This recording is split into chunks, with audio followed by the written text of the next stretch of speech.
My name is Jennifer Herb. I'm the HUD VASH coordinator and supervisor at the Salisbury VA Medical Center. Okay, let's talk about what the purpose of supervision is.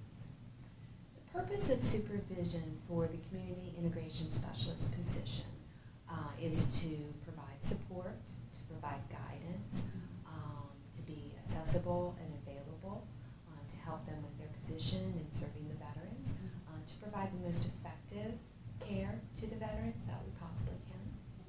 Okay. So there are three types of supervision. Let's talk about those three. The first one being... Yeah, we have three different types of supervision. One would be, we would call supportive supervision. We also have coaching, and we have case consultation. Okay. Supportive supervision is a type of supervision that isn't administrative. It's not about focusing on the community integration specialist doing right or doing wrong.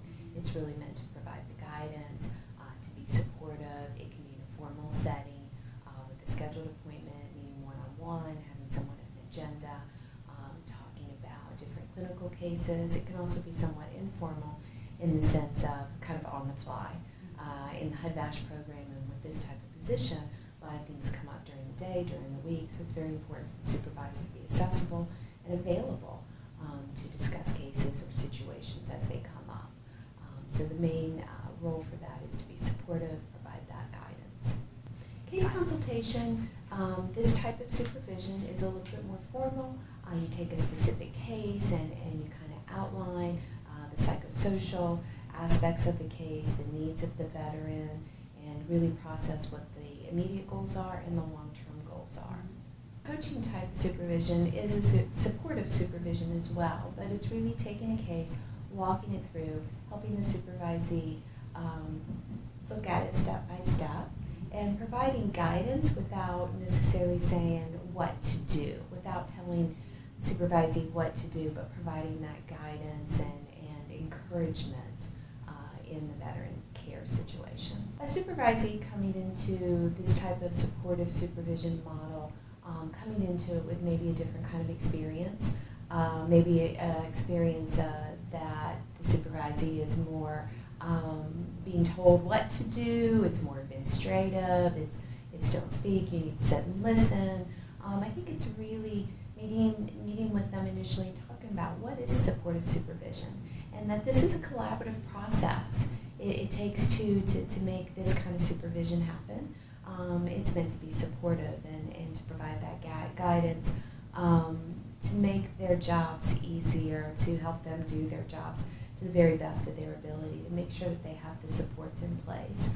But that it's collaborative, it's not a one-sided type of supervision. Let's talk about the roles and responsibility of the supervisor and supervisee. First, with the supervisor, what are the roles and responsibilities? The roles and responsibilities of a supervisor include making sure that the supervisee is getting their needs met, making sure that they have the supports with other team members, make sure that they have the supports in their work position, basically to make sure that they're getting what they need, make sure they're doing okay with their position, being accessible, being available, being able to ask questions and discuss cases, difficult situations possibly.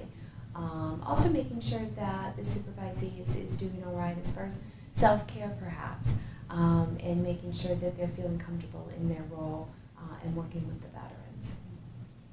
Part of the supervisee's role in the process of supervision is to come to the supervision sessions, number one, with an agenda, maybe have an idea of what they want to talk about, have some cases that they may want to discuss, definitely bring concerns that they have. It is their responsibility to bring concerns and questions to the supervisor. That's the time to talk about that. Unless there's a more emergent need that they need to call the supervisor or set up something, impromptu when there's more of a crisis situation. And just to make sure to bring concerns to the table. Part of the supervision is developing a personal development plan. Let's just talk about maybe what that is to someone who doesn't know and what that looks like.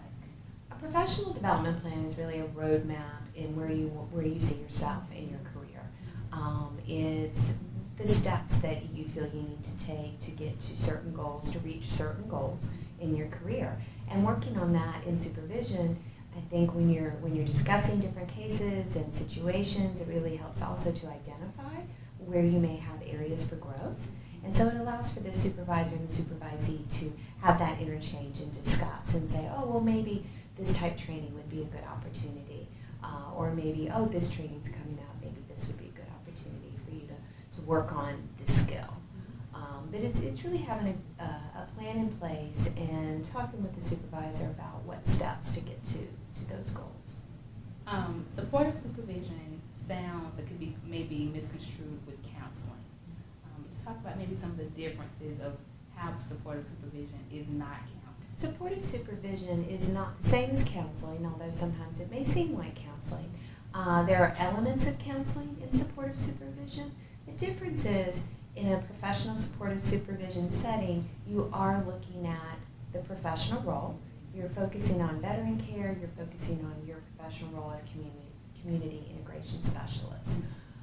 Where counseling, you're talking completely about your personal life and anything that has to do with or without work, but completely wide open in that sense.